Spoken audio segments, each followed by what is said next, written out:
Welcome. This is an experiment, and this is totally an experiment. I have no idea if anyone's going to watch. I'll find out soon. I can't see the backside of this phone. I think my light is starting to go out. There we go. And let's just see what happens. Uh, Here we go. I'm just checking, and everything looks pretty good. So I have no idea if you're going to be able to see or hear this, but my name is Jamie Maldonado. This is Camera Insecura. I'm counting this as episode 25, as wild as that probably is. And let me check this.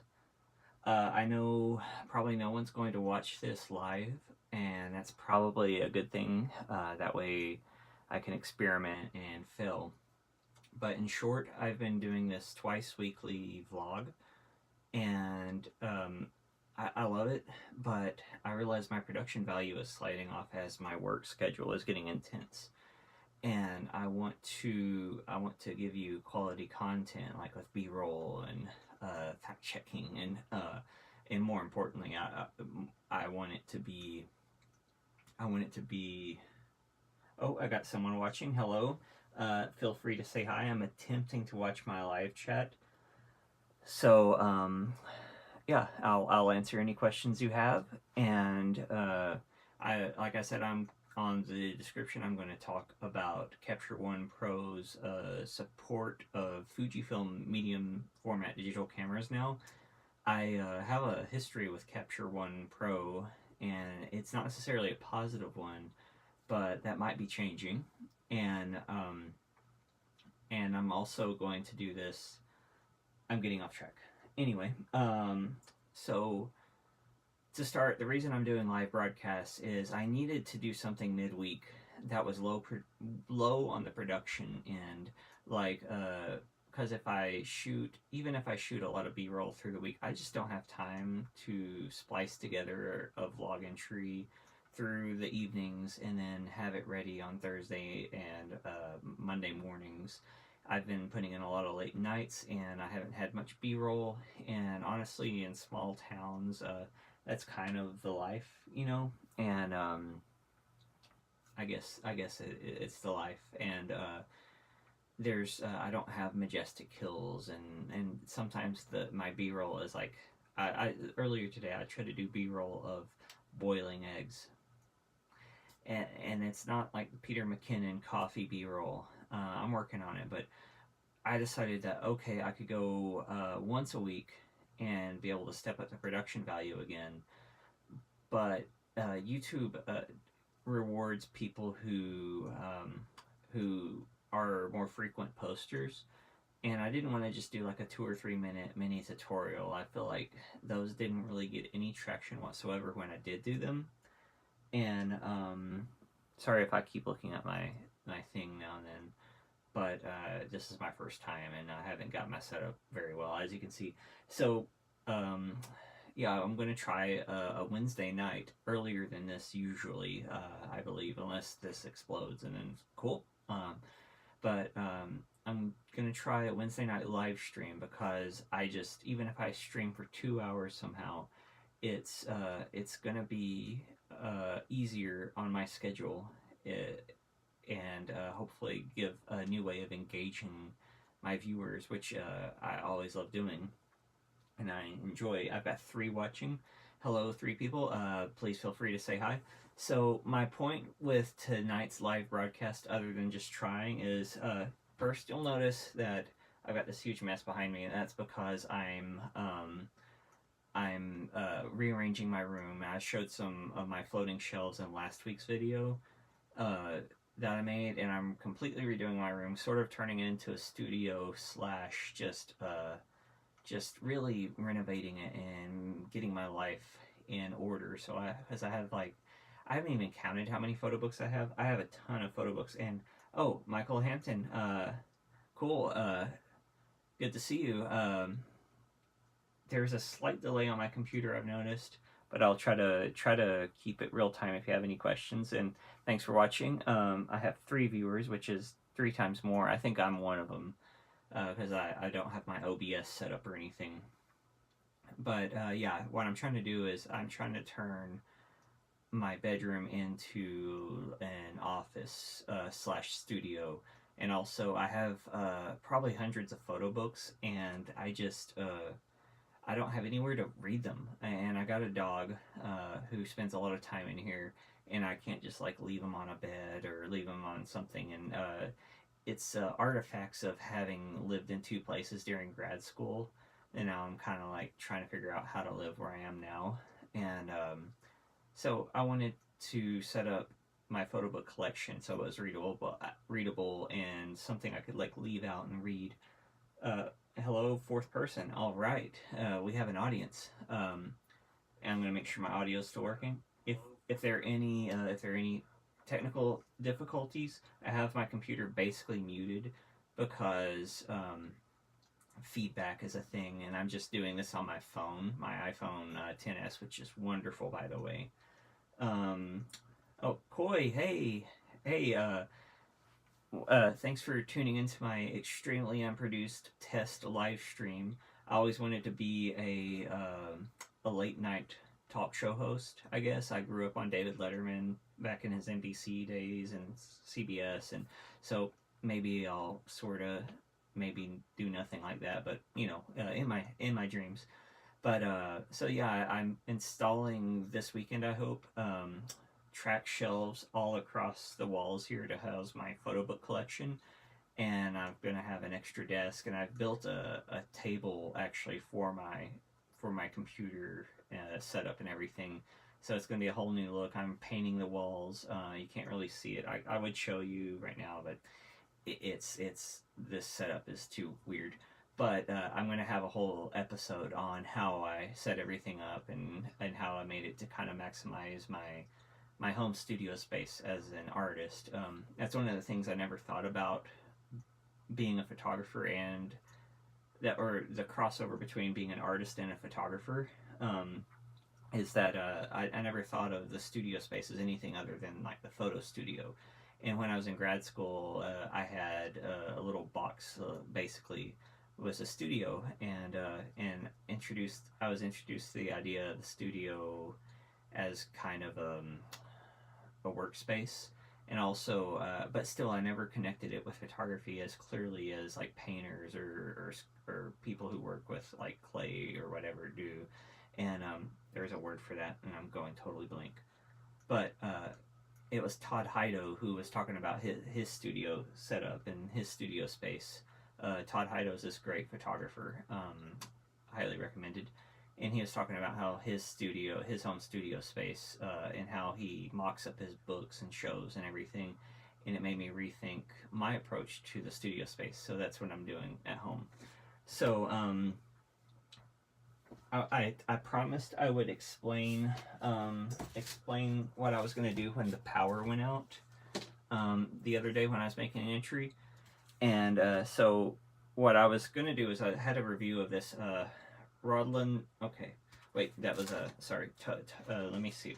I'm going blank because I'm live, and of course I don't remember. Tobin. Oh goodness. Yeah. See, this is what happens when you don't have a script live. Torbjorn Rodland. See if I can get this so you can see it. It's a book called The Model, or yeah. And I got this. A friend showed me his work, and it's really unsettling and different, and it really makes you look, and it makes you kind of feel uncomfortable in a good way. And so I was reading the synopsis of this book called The Model, and it was and it sounded real fascinating. It was about like the different. It was like a rumination on the meanings of the model and the interaction with the model, and if you read the book, it's like it's got all this stuff like her phone, and it's got her doing fashion photos, and it goes deeper and deeper into her life. And so like her being a magazine basically, and I'm not explaining it very well, but that wasn't really my point. The photography's great, but my point was that I buy photo books, and this started in grad school, I guess, for the essays and the artist statements and stuff, because it explains so much about their intent and their methods and the meanings. And I really like it, and it was really useful when I was in grad school because it helped me understand. It helped me understand a lot about that, and because one of my biggest obstacles as an artist was that I had trouble understanding and then explaining what I was doing, even though I felt very driven to do whatever I was doing. So I got into the habit of reading these essays and books. So I got this book, and there's no essay in it. Those words I showed a minute ago are almost the only words in the entire book. And I got kind of upset. I'm like, I got this book, and I spent this money. It's like $30, I think, for this book. It's not huge, but it's really nice. And I stopped myself and thought, why am I mad? I have a photo book. This is great stuff.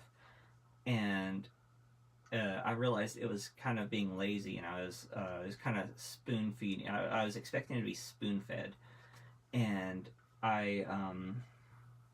so yeah, I expected to be spoon fed. I felt lazy, and I realized that as an artist and as a photographer and a viewer of art, I should be able to look at this book cover to cover and absorb the art and think about the meaning and understand it and be able to come up with, if you ask, was it Bart, the death of author? I should be able. My meanings that I come up with are as important as the photographer's meanings, and the death of author is like basically that it doesn't matter what the artist's intent was. The viewer's intent matters more. The artist kind of is dead, or the author in this case. And I had that book somewhere behind me, but then I'm unshelving everything to reshelve it. But that's something I can definitely bring up. But if you look up the death of author, and I think Bart wrote it, I'm possibly totally wrong. I'm being a bad grad student right now, but you'll read pretty quickly about that. And I heard a good deal about that in grad school, about how my intent didn't matter and stuff. But I'm getting off track. I'm going to try not to go too long on this because I have no idea how long I've even been on. Yeah, it doesn't show it to me on here. But anyway, so the other thing I said I would talk about is Capture One supporting Fuji digital medium format cameras, which is a huge deal because Capture One is made by Phase One, which is a medium format camera manufacturer. They're basically the leading larger medium format company in the world. They're kind of, I guess, they bought up Mamiya, and the only direct competitor they've had for a long time was Hasselblad, and to an extent Pentax. And hello, Roland Bart. Thank you, Koi. And that's an essay, The Death of Author, I think. But yeah, so Phase One is basically the I don't know, think of an expensive car, the Ferrari or the Lamborghini, or I'm really terrible at cars, aren't I? Bugatti of digital cameras. Leica would be the only other one in that stratosphere. Ultra expensive, but incredible quality. So they're very competitive. And when Fujifilm finally entered the digital medium format market with their GFX cameras, which were very affordable, especially in terms of medium format digital, they said no, we're not gonna. They're not gonna support the files from Hasselblad or Fuji or Pentax or anyone else. They'll only support Phase One medium format files, and that they would allow files from other like 35 millimeters like Canon, Nikon, and even Fuji APS-C pictures.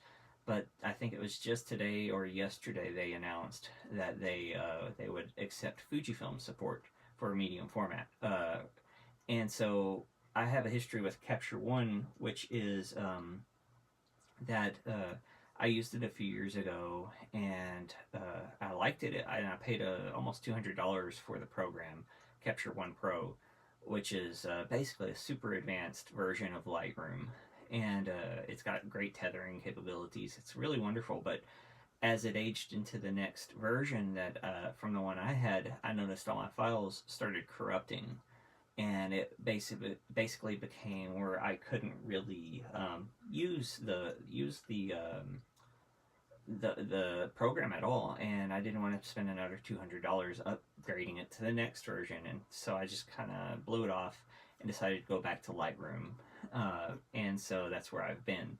Although I still agree with everyone who says that Phase One's or Capture One gets better results. It's like the pictures have a better depth and transition between colors, like gradation between colors and tones. The pictures tend to be sharper. It seems to pull more resolution out, and and but I just it wasn't worth it to me to keep paying $200 and then knowing that at any minute the version could just go bad on me, and also my storage from the era when I used Capture One is just a train wreck. I feel like I can't find so many photo shoots I did for years. But today I downloaded the trial for the Fuji version of Capture One Pro, and I played around with it, and I might have to eat my words because they also have a monthly subscription thing, sort of like Adobe's Creative Cloud. It's $16 a month, which isn't, I'm not thrilled about. But then when I post a result from that, though, it's actually going to be something I think I'm going to go ahead and get that subscription and use that to edit my Fuji files on. There was one picture I took that I thought looked a little soft when I looked at it in Lightroom. It didn't look like it had any characteristics or character to it. And I pulled it up and it caught my eye immediately when I saw it in Capture One. And I've experienced this in Capture One before, which is why I was so enamored with it before. And I played with it, and the ability to just like micro edit the photo and Capture One is really interesting to me. Like, you can pull the skin tones very specifically, and then they have like retouching for unifying skin tone color and things like that, and the smoothness and the brightness, and it's really hard to explain, but it's just extremely advanced color selection that you'd have to normally do in Photoshop with like color range selections and masks and stuff, and it has this real complex masking and layering system built right into Capture One, which is thrilling to me. So I will do a little rundown with that probably on my Monday vlog, where I'll do my standard edited B-roll and conversation thing, and I'll have some screen captures, and I'll probably post the photo I edited for that maybe tomorrow. I should have enough time to finish that up tonight. There's a little skin tone thing I want to get, but just the ability to edit so deeply with the raw information, because Photoshop is destructive editing. Like, if you take some shadow detail out in Photoshop, you're just basically throwing it away. Even if it's on a curve layer, you're not dealing with the full depth of the raw information. But in Lightroom or in Capture One, when I pull the midtones out of some bushes in a background, it's got a lot more to pull from.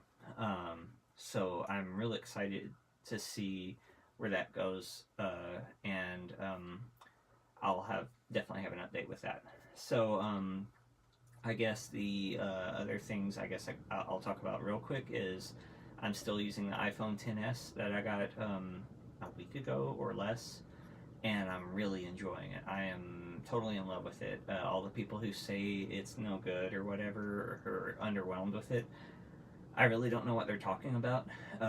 I went from a 7 Plus, to be fair, but it's just wonderful. The camera has a much nicer dynamic range. Those highs, which the highlights always blow out on phone cameras, and they hold a lot better, and the shadow details hold a lot better. The screen is just a thing of beauty. I want a wall-sized display OLED, and if I were rich, I would just display my photographs on OLED screens, because it's like I slipped the best print I possibly could under a really nice piece of glass, and I carry it around in my pocket. So that's the quality. I can't see pixels. I love print surface, and I love obviously saturation and glowing qualities in prints. So yeah, don't listen to people when they say the iPhone XS is trash. If you have an iPhone 10, maybe keep that and wait for the 11 or whatever, but otherwise you've got to go for that thing. I know, anyway, so I have this in my thumbnail, and I'm just going to mention this real quick, and okay, you can actually read it good. It's this book about the satanic panic of the 80s, and it's this dense, like, tons of research and essays and pictures and comics and things about basically like when Dungeons and Dragons became a thing. And I think everyone in here right now, although I might have a new fourth person, hello, new fourth person, please say hi if you want to. So most of the people in here now probably remember the satanic panic of the 80s and probably early 90s, where like Dungeons and Dragons came out, and everyone thought their children would become possessed and do rituals in the woods or whatever, and that kind of thing. And it's a whole book about that era and the hysteria and mania and pop culture that fueled it and was fueled by it. And the reason I like stuff like this is because that's my childhood experience, and that's part of the mindset and tapestry of East Texas. And learning about things like this feeds into the weird vibe of my photographs, where I have this it's kind of like the people you would see in the woods that were hiding behind some trees during the rituals that never happened and stuff like that, I guess. So it's good research, good inspiration. It's led me to some good movies already. A friend who's a horror movie fan recommended some good movies to me that were kind of set in a similar time, and it's just kind of like Stranger Things borrows from the vibe of an era. I like to borrow from a vibe of that era, that kind of creepy feeling, like you look into the woods, and especially if you're young, you look into the woods and you don't just see a bunch of trees. You see, oh, the druids are hiding behind the trees or something like that. And you imagine all these mysterious, magical things that happen deep in the forest or whatever. And that definitely feeds the vibe of my work. So I like taking in research. I know a lot of photographers will say they look at painters or whatever to get inspiration. I get inspiration a lot from things like that, and from movies, and especially from music. Anyway, if anyone has any questions, I'm open to them, but I thought I would keep this kind of short. I think I'm going to keep doing this on Wednesdays. I'll set up a reminder now. I'll probably do it earlier than 11:30, but if I can get an audience around now, I'm down. I usually don't go to sleep until around midnight anyway, and now I don't have to stay up for 2 hours editing video, which is cool. Let's see. Yeah, I'll set up a reminder Wednesday nights. I will make it official whatever time I do start it, and it'll probably be open-ended on how long it lasts, but I'll probably try to have a set list of things I talk about, kind of like a normal episode, but maybe more like a podcast format. And maybe I'll even get to where I can have guests and interview people on this kind of setup, and I'll actually get to where I have screen capture and I can show edits, like I could show the Lightroom stuff I was talking about, or I'm sorry, the Capture One stuff I was talking about while I'm talking about it. So I feel like this way I can do like a substantive broadcast or post and still not be up till 3 in the morning editing this video, and then I have a better deeper post for Monday morning, I hope. So thanks, Coy and Michael for participating, and thanks whoever the mysterious other people are to who have dropped in are. Um, and I guess I will see you Monday morning. Thanks, and feel free to leave feedback on this. I'm going to leave this up as an oral post, and now I'm going to try to figure out how to awkwardly end this. And thank you. Have a great night, and yeah, I don't know a good sign off. See ya.